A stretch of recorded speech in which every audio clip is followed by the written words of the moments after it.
The Afghan elections were expected to be a battle between President Hamid Karzai and the former Foreign Minister Abdullah. Increasingly, it's become a standoff between Karzai and the international community.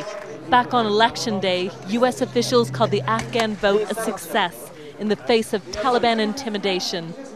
But now it's becoming an embarrassment as evidence of mass voter fraud mounts.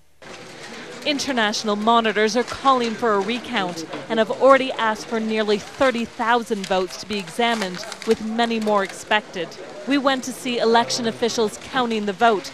They assured us they had already set aside thousands of questionable ballots, putting them in a locked quarantine room.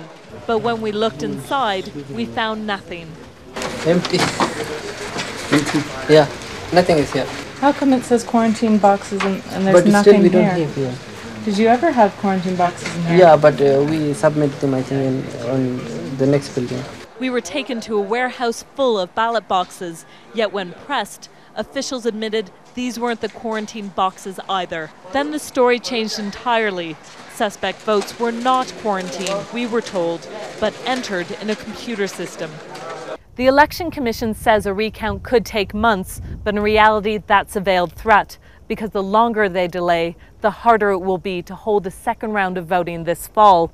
Security is an issue, but the bigger problem is the weather. Soon, large parts of this mountainous country will be cut off by snow, forcing a second vote further into the spring.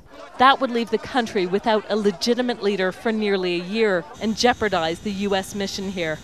While we are talking about this political crisis in Afghanistan, Al-Qaeda and the Taliban leadership are still active.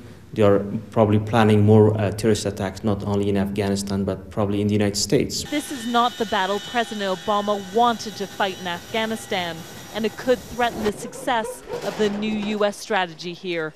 Mandy Clark, CBS News, Kabul.